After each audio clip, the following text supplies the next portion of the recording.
नमस्कार, आप देख रहे हैं एबीसी न्यूज। मैं हूं आपके साथ सौम्या मिश्रा। तो देश में इस समय चुनावी सरगर्मियां जोरों पर हैं। प्रधानमंत्री नरेंद्र मोदी ने रविवार को राजस्थान में कांग्रेस पर निशाना साधते हुए कहा था कि अगर कांग्रेस सत्ता में आती है तो वह लोगों की संपत्ति को मुसलमानों में बांट देगी। इस दौरान पीएम मोदी ने पूर्व प्रधानमंत्री मनमोहन सिंह के 2006 के एक बयान का जिक्र भी किया। पीएम का दावा है कि मनमोहन सिंह ने कहा था कि देश की संपत्ति पर पहला हक मुसलमानों का है। अब इस बयान के बाद सियासी भूचाल मचा हुआ है। विपक्ष ने बीजेपी और मोदी पर करारा हमला बोलते हुए कहा कि अल्पसंख्यकों के खिलाफ बता दिया। तो अब मुसलमानों के बीच इस बात का संदेश पहुंचाने की भी कोशिश की जा रही है कि बीजेपी सिर्फ चुनावी लाभ के लिए सबका साथ सबका विकास का नारा देती है। अब सवाल यहां यह उठता है कि क्या दूसरे चरण के चुनाव पर इस बयान का असर दिखेगा या फिर भाजपा सियासी चाल से विपक्षी को ही इसमें घेरने में कामयाब हो जाएगी। इसी पर आज बात करने के लिए हमारे साथ अलग अलग जिलों से हमारे संवाददाता जुड़े हुए हैं। सबसे पहले हमारे साथ कन्नौज से मुजाहिद मजीदी जुड़े हुए हैं। मुजाहिद, आपका बहुत बहुत स्वागत है। अमित सिंह हमारे साथ शाहजहांपुर से हैं, वहीं रविंद्र सोनभद्र से हैं और जावेद सुल्तानपुर से हैं। आप सभी का बहुत बहुत स्वागत है। जावेद, देखिए, मैंने आपको बताया भी कि क्या प्रधानमंत्री ने राजस्थान में बयान दिया, जिसके बाद से अब सियासी भूचाल आ गया है, जहां कांग्रेस के जो अध्यक्ष हैं खड़गे, उन्होंने कहा कि मैं चाहता हूं कि प्रधानमंत्री मुझे कुछ समय दें और मुझे बताएं कि ये हमने कब कहा है और हमारे घोषणा पत्र में ऐसी बात कहां लिखी है कि हम लोगों की संपत्ति का बंटवारा करा देंगे। इसको लेकर सियासी भूचाल आया। आपके पास कोई खबर सुल्तानपुर से ऐसी कुछ? जी, आपको बता दें कि दूसरे चरण का चुनाव होते होते विकास के मुद्दे से डायरेक्ट मुद्दा मुसलमान और घुसपैठियों में आ गया है। राजस्थान के बसवाड़ा में पीएम मोदी के बयान से हड़कंप मच गया है। बयान किया है कि कांग्रेस के मैनिफेस्टो में कहा गया था कि अगर सरकार बनी कांग्रेस की, उस पे पहला हक मुसलमानों का है, जिसको लेकर काफी बवाल मचा हुआ है। सुल्तानपुर में भी लोग तरह तरह की प्रतिक्रिया दे रहे हैं। बिल्कुल, जिस तरीके से आपने बताया कि सुल्तानपुर में भी अलग अलग प्रतिक्रियाएं सामने आई हैं, क्योंकि दूसरा चरण है जो कि बेहद महत्वपूर्ण माना जा रहा है। हालांकि जो पहला चरण है, कुछ पार्टियां, जो विपक्ष है वो कहती है कि जो वोटिंग हुई है वो हमारे पक्ष में हुई है। सत्ताधारी पार्टी यानी बीजेपी कहती है कि वोटिंग का जो परसेंटेज है उससे ऐसा लगता है कि हमारे पक्ष में वोटिंग हुई है। सुल्तानपुर में चुनाव को लेकर क्या कुछ माहौल है? जनता किसकी तरफ जा रही है? कांग्रेस की तरफ से ये कहा जा रहा है कि पीएम मोदी ने जो बयान दिया है उससे साफ जाहिर होता है कि उनकी हार हो रही है, जिसको लेकर अब विकास का मुद्दा छोड़कर मुसलमान घुसपैठिए का मुद्दा अपनाया जा रहा है। कांग्रेस के लोगों का साफ साफ कहना है कि इससे यह जाहिर हो रहा है कि पीएम मोदी चुनाव हार रहे हैं। मुजाहिद, कन्नौज में सबसे पहला सवाल तो आपसे यही होगा कि जो अटकलें लगाई जा रही थी, जो सोचा जा रहा था, वो उसकी अब वो थम गया है। अखिलेश यादव कन्नौज से चुनाव नहीं लड़ने वाले हैं। जनता के बीच में कैसा मैसेज? जी, बता दें तो जिस से लगातार सपा में सस्पेंस चल रहा था चुनाव को लेकर, प्रत्याशी को लेकर, आखिर कन्नौज से चुनाव कौन लड़ेगा। आज अटकलों पर विराम लग गया है। तेज प्रताप यादव को कन्नौज से प्रत्याशी घोषित किया गया है। वहीं कहीं ना कहीं कार्यकर्ता एक तरफ उत्साह है और एक तरफ मायूसी भी देखने मिल रही है। बताइए, जिस तरह से अखिलेश यादव जी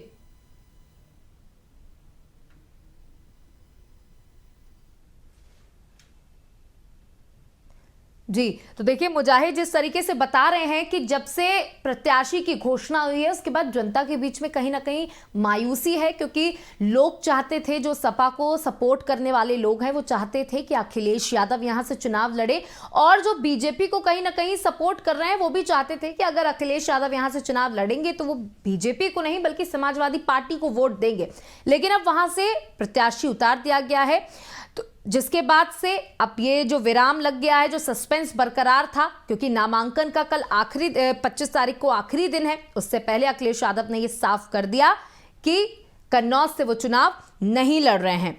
हमारे साथ अमित भी जुड़े हुए हैं, उनसे सवाल ले लेते हैं। अमित, जिस तरीके से प्रधानमंत्री नरेंद्र मोदी का बयान सामने आया है। उसके बाद शाहजहांपुर में किस तरह की सियासी हलचलें? जी बिल्कुल, आपको बताना चाहूंगा, जब से ये प्रधानमंत्री,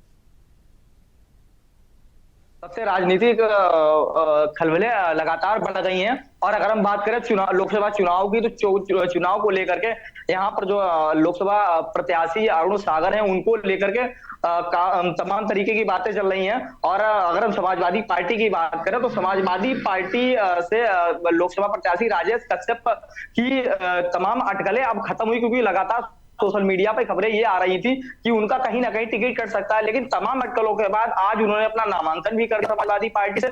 और पहले अफवाह ये थी कि उन्होंने जो उनका जाति प्रमाण पत्र था, उसको लेकर के कुछ समस्याएं आ रही थी। लगातार ये चर्चा हो रही थी कि उनका कहीं ना कहीं टिकट कट सकता है। लेकिन तमाम अटकलों पर आज विराम लग गया। उन्होंने अपना समाजवादी पार्टी से राजेश कश्यप ने अपना नामांकन भी आज कर दिया है। और अरुण सागर जो भाजपा के प्रत्याशी है, उनकी अगर हम बात करें इस बयानबाजी की, तो या इस बयानबाजी से कहीं ना कहीं जो वोटर था, तो वो भी यहाँ भाजपा से कहीं ना कहीं नाराज है। इसी को लेकर के आगामी 25 अप्रैल को भारत के प्रधानमंत्री नरेंद्र मोदी का जनपद शाहजहांपुर दौरा भी है, इसी को लेकर के। बिल्कुल, देखिए जो प्रधानमंत्री का बयान आया है, उन्होंने कहा कि जो कांग्रेस है वो ऐसा घोषणा पत्र ला रही है जिसमें लोगों की संपत्ति का बंटवारा करा दिया जाएगा। और जैसा उन्होंने पूर्व प्रधानमंत्री मनमोहन सिंह के बयान का जिक्र करते हुए कहा कि उन्होंने कहा था कि भारत के लोगों की संपत्ति पे पहला हक मुसलमानों का है। इसके बाद से लोगों के मन में तो ये बात घर कर गई है या नहीं कर गई है, इसका तो अंदाजा नहीं है, लेकिन चुनावी हलचलें जो है वो बढ़ गई हैं। भूचाल आ गया है कांग्रेस पार्टी में और लगातार इस पर बयानबाजियां भी हो रही है। एक तरफ जहां प्रधानमंत्री पसमानदा मुसलमानों की चर्चा कर रहे हैं, दूसरी तरफ इस तरीके से मुसलमानों की बात कह रहे हैं, तो मुसलमान किस डायरेक्शन में जा रहा है? बीजेपी के पक्ष में इस बार का मुसलमान कितना शाहजहांपुर का दिखाई दे रहा है? नहीं, ये बात बिल्कुल आपने सही है। शाहजहांपुर की बात करो, शाहजहांपुर का मुस्लिम वोटर है वो चुनिंदा ही बीजेपी के पक्ष में जाएगा। हालांकि समाजवादी पार्टी मुस्लिम जो भी मुस्लिम कैडर के वोट हैं, वो बहुत ही कम वोट जो है बीजेपी में जाएंगे। और उनका पूर्ण बहुमत समाजवादी पार्टी को पहले से ही था, और अभी पूर्ण बहुमत समाजवादी पार्टी को है उनका बहुमत। देखिए, मैं आपसे जानना चाह रही थी कि जिस तरीके से प्रधानमंत्री ने बयानबाजी की घोषणा पत्र को लेकर, वहीं आज आगरा में मुख्यमंत्री योगी आदित्यनाथ ने भी ब्रजभूमि का जिक्र कर दिया। तो जिस तरीके से अपनी जनसभाओं में गठबंधन को, जो विपक्षी लोग हैं, उनको घेरने का काम भाजपा कर रही है, इसका कितना असर जनता के ऊपर पड़ रहा है? जी बिल्कुल, बता दूं कि जो भी भाजपा के लोग हैं या विपक्षी को घेरने का प्रयास कर रहे हैं या अल्पसंख्यक वर्ग को, तो मोदी जी ने बोला उसका प्रभाव दूसरे चरण के मतदान और मतगणना के बाद ही हो सकता है। तो लाभ ले रहे हैं, उसका कितना असर पड़ेगा ये उसी दिन दिखाई पड़ेगा। बिल्कुल, जानना चाहूंगी कि देखिए, पहले चरण का जब मतदान हुआ तो उसमें वोटिंग प्रतिशत बेहद कम रहा, जिसकी वजह से कहीं ना कहीं निराशा हुई लोगों में। प्रशासन भी पूरी तरीके से इस चीज को लेकर के काम कर रहा है कि लोग अपने घरों से निकलकर वोटिंग करें। आपसे जानना चाहूंगी, बूथ स्तर पर क्या कुछ तैयारियां हैं वोटिंग को लेकर के, और लोगों को किस तरीके से जागरूक किया जा रहा है? जी बिल्कुल, शासन के द्वारा वोटिंग की प्रतिशत क्षमता बढ़ाने के लिए लगातार प्रयास किए जा रहे हैं। तंत्र के माध्यम से उनको सोशल मीडिया के माध्यम से बढ़ चढ़ के ज्यादा से ज्यादा जितना हो सके मतदान का प्रतिशत बढ़ाने का हर संभव प्रयास किया जा रहा है। बिल्कुल मुजाहिद, देखिए आपका जवाब जो है वो अधूरा रह गया था। मैं दोबारा से उसी सवाल पे आऊंगी क्योंकि आज का बेहद महत्वपूर्ण सवाल है कि अखिलेश यादव ने अब ये साफ कर दिया है कि वो कन्नौज से चुनाव नहीं लड़ रहे हैं। लोगों में कितनी मायूसी और कितना उत्साह था अखिलेश यादव के चुनाव लड़ने का, जो अब मायूसी में तब्दील हो चुका है। जी, तो हमें बता दें कि जिस तरह से अखिलेश यादव लगातार कन्नौज जा रहे थे और इशारों में अपने आप को कन्नौज से चुनाव लड़ने की बात कह रहे थे, लेकिन जब आज 3 बजे करीब प्रत्याशी तेज प्रताप को घोषित किया गया, कहीं ना कहीं कार्यकर्ताओं में काफी मायूसी छा गई। कार्यकर्ता अखिलेश यादव को चुनाव लड़ाने के लिए काफी उत्साह नजर आ रहे जी। इस बार चुनाव लड़ तो करीब 2 लाख वोटों से जीत हो गई, लेकिन आज जिस तरह से घोषित किया गया है, कन्नौज का चुनाव एक बार और रोमांचित होता जा रहा है। कन्नौज का चुनाव पूरी तरह से तो बीएसपी ने यहाँ पर इमरान बिन जफर जो कि मुस्लिम है प्रत्याशी बनाया है। अब जो मुस्लिम वोट है कहीं ना कहीं अखिलेश यादव के, जो अखिलेश यादव अगर चुनाव लड़ते थे वो अखिलेश यादव को पूरा वोट मिलने के थे, लेकिन अब कहीं ना कहीं वो वोट भी बढ़ता नजर आ रहा है। करीब सोशल मीडिया पर आज ऐसे कई पोस्टें पड़ी थी जो अखिलेश यादव से नाराज थे। उनका कहना था साफ तौर पर कि अखिलेश यादव अगर चुनाव लड़ते तो वो उनके साथ होते, लेकिन अखिलेश यादव जिस तरह से तेज इस बार अब बीएसपी को वोट करेंगे, वो एक मुस्लिम प्रत्याशी को वोट, ताकि मुस्लिम प्रत्याशी उनके बीच में है। इसका फायदा सीधा भाजपा को भी कहीं ना कहीं मिलेगा। जिस तरह से जो लोग नाराज थे बीजेपी से, उनका साफ तौर पर कहना था कि अगर अखिलेश यादव चुनाव लड़ेंगे तो वो अखिलेश यादव पर, लेकिन विराम लगा है उन्होंने कन्नौज चुनाव लड़ने के बाद अपना बिल्कुल बिल्कुल मुजाहिद, देखिए तेज प्रताप को जो है वो चुनावी मैदान में अखिलेश यादव ने उतारा है। सुब्रत पाठक का अपना एक वोट बैंक है, वो तत्कालीन सांसद भी हैं और अपना वर्चस्व भी रखते हैं, व्यापारी में उनका अच्छा खासी उनकी पैठ है। लेकिन जो एक वोट बैंक समाजवादी पार्टी का कन्नौज में था, वो एक बार से फिर से आस के रूप में दिखाई दिया था अखिलेश यादव अगर वहां से चुनाव लड़ते। अब क्या आपको लगता है कितनी कड़ी टक्कर तेज प्रताप सुब्रत पाठक को दे सकते हैं? ये बता दें कि जिस तरह से अगर अखिलेश यादव कन्नौज चुनाव लड़ते तो चुनाव बहुत रोमांचक होता और कड़ी टक्कर का चुनाव होता। कहीं ना कहीं अब एक लोगों का कहना है कि तेज प्रताप करीब 21 दिन के लिए कन्नौज जा रहे हैं और 21 दिन में वो चुनाव कैसे जाएंगे। करीब अगर उनको चुनाव लोगों के बीच आते, जनता के बीच जाते, जनता उनको जानती। अभी तक कन्नौज के कई लोगों की तेज प्रताप यादव को जानते ही नहीं आते तेज प्रताप यादव है कौन। माना कि एक बड़ा चेहरा, एक बड़े परिवार से हैं, लालू प्रसाद यादव के दामाद हैं, लेकिन जनता में जो साफ तौर पर एक अगर बात की जाए तो समाजवादी केवल वो अखिलेश यादव को ही मानते हैं। जिस तरह से अखिलेश यादव ने आज विराम लगा है तो यहाँ की जनता के लेकर कार्यकर्ता भी काफी मायूस नजर आ रहे हैं। वही सोशल मीडिया पर लगातार बीजेपी के लोग तंज कसते नजर आ रहे हैं कि भगौड़े भैया चले गए। तमाम इसे कई कोटेशन चल रहे हैं, कई चीजें चल रही हैं जिस तरह से अखिलेश यादव को लेकर तंज कसा जा रहा है।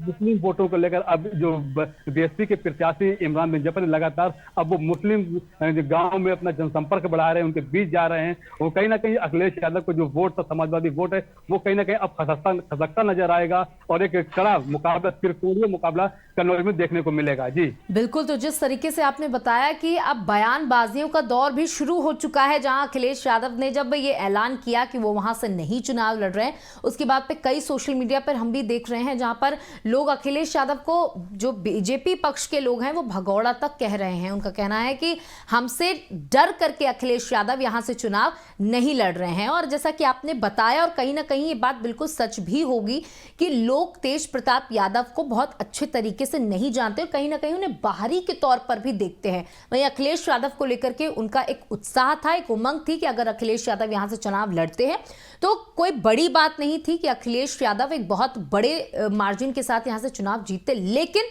सुब्रत पाठक पहले भी टक्कर में थे और अभी भी लगातार टक्कर में बने हुए हैं और यह अनुमान लगाया जा रहा है कि अब उनका पलड़ा कहीं ना कहीं थोड़ा सा भारी होता नजर आ रहा है।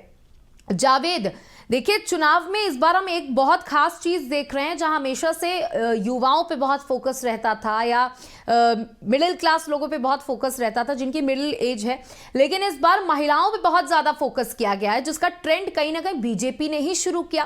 क्योंकि बीजेपी जो है वो दूरगामी चीजों पर ज्यादा ध्यान देती है, क्योंकि आने वाले समय में ऐसा लगता है कि जो संख्या है महिलाओं की वो पुरुषों से ज्यादा हो जाएगी, जिसकी वजह से इस बार की पार्टियों का पूरा फोकस महिलाओं पे है।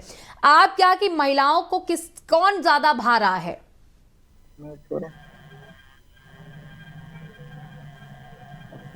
जी जावेद, अपना ऑडियो अनम्यूट कर लें। सभी पार्टियों का फोकस महिलाओं पे है। सुल्तानपुर में सपा ने भुवन निषाद को प्रत्याशी बनाया है और निषाद बिरादरी से वो आते हैं और निषाद बिरादरी की काफी महिलाएं सुल्तानपुर में हैं और महिलाओं को लेकर जो है भुवन निषाद भी काफी प्रचार कर रहे हैं और महिलाओं को आगे करने की बात कर रहे हैं। वही सांसद मेनका गांधी सुल्तानपुर से सांसद रह चुकी है, महिला है और एक बार फिर वो दोबारा सुल्तानपुर से प्रत्याशी बनाई गई है। उनका भी पूरा फोकस महिलाओं पे है, महिलाओं पे जनसभा करती है और महिलाओं को आगे बढ़ने के लिए प्रेरित करती है। बिल्कुल, जिस तरीके से हमने देखा कि पीलीभीत में वरुण गांधी का टिकट काट दिया गया, उसके बाद कहीं ना कहीं एक नाराजगी थी।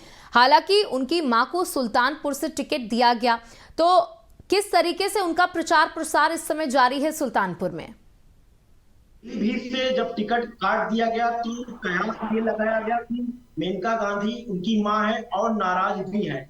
एक हफ्ते तक वो सुल्तानपुर नहीं आए। फिर एक हफ्ते बाद उन्होंने सुल्तानपुर का दौरा किया और मीडिया से उन्होंने बात की, तो उन्होंने कहा कि वरुण गांधी भाजपा में थे और भाजपा में रहेंगे। टिकट भले ही काट दिया गया है लेकिन वो भाजपा में ही रहेंगे।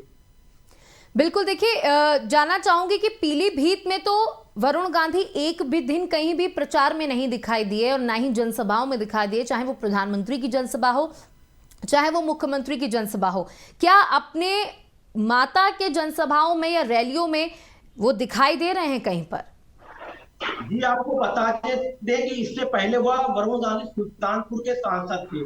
सुल्तानपुर में 2014 में वो सांसद बने। तब मेनका गांधी पीलीभीत की सांसद थी। 2019 में टिकट जो है पीलीभीत से वरुण गांधी को मिला और मेनका गांधी को सुल्तानपुर मिल गया। लेकिन चुनाव प्रचार करने वो 2009 में मेनका गांधी के चुनाव प्रचार में वो सुल्तानपुर आए थे। अभी भी 2024 के चुनाव में ये कयास लगाया जा रहा है कि वहां का चुनाव खत्म हो गया है और सुल्तानपुर के 6वें चरण में चुनाव 25 मई को होना है। उससे एक हफ्ते पहले वरुण गांधी सुल्तानपुर में प्रचार करने आ सकते हैं। बिल्कुल, अमित, देखिए, इस बार गठबंधन में अखिलेश यादव और राहुल गांधी उत्तर प्रदेश में है। जहां एक तरफ बीजेपी कह रही है कि हम 80 का लक्ष्य लेकर चल रहे हैं, वहीं गठबंधन का कहना है कि इस बार बीजेपी 120 सीटें पूरे देश में, इससे ऊपर नहीं लाएगी। लेकिन बीजेपी को विश्वास है कि वो 400 पार जाएगी। गठबंधन कितना पसंद आ रहा है जनता को? क्या अगर अखिलेश यादव अकेले चुनाव लड़ते या कांग्रेस अकेले चुनाव लड़ती, वो जनता को ज्यादा समझ में आता, या दोनों साथ में है, ये जोड़ी जनता को भा रही है? नहीं, ये बिल्कुल आपने सही कहा है। ये एनडीए गठबंधन कहीं ना कहीं जनता को ये भा रहा है, क्योंकि इसमें जो समाजवादी पार्टी का पीडीए का नारा उनका जो है, और समाजवादी पार्टी, आम आदमी पार्टी और कांग्रेस, जो सभी पार्टियां एक साथ में, ये पब्लिक को कहीं ना कहीं ये जोड़ी जो है ठीक लग रही है, क्योंकि सबका ये मेन मकसद ये है कि नरेंद्र मोदी को हराना, सेंट्रल गवर्नमेंट जो है बीजेपी की सरकार ना बनना। तो कहीं ना कहीं बात करें, ये लोग अगर अलग अलग पार्टियों से लड़ते, कहीं ना कहीं इसका रुझान अलग था, और जो पार्टी सभी एकजुट होकर लड़ रही, ये जनता को कुछ ज्यादा ठीक लग रहा। जी बिल्कुल। बिल्कुल, तो देखिए, आज प्रधानमंत्री नरेंद्र मोदी ने जो बयानबाजी की, उसके बाद से कांग्रेस के सियासी महकमे में इस समय भूचाल आया हुआ है। उनके अध्यक्ष कह रहे हैं कि हमें प्रधानमंत्री बताएं कि हमने ऐसा घोषणा पत्र कहां लाए हैं और कहां ये सारी बातें लिखी हैं जो प्रधानमंत्री जनता के सामने गुमराह करने के लिए कह रहे हैं। वहीं प्रधानमंत्री ने जो बात कही है, उसका कितना असर जनता के मन मस्तिष्क पर पड़ेगा, ये तो आने वाले चरणों में वोटिंग और 4 जून को आने वाले परिणाम ही तय करेंगे। उसी के साथ अखिलेश यादव ने कन्नौज से चुनाव ना लड़ने का ऐलान कर दिया है। तेज प्रताप को कन्नौज से उतार दिया है। वहीं शाहजहांपुर में और सुल्तानपुर में चुनावी तैयारियां तेज हैं। आप तीनों का हमारे साथ जुड़ने के लिए बहुत बहुत शुक्रिया, जानकारियां देने के लिए बहुत बहुत शुक्रिया।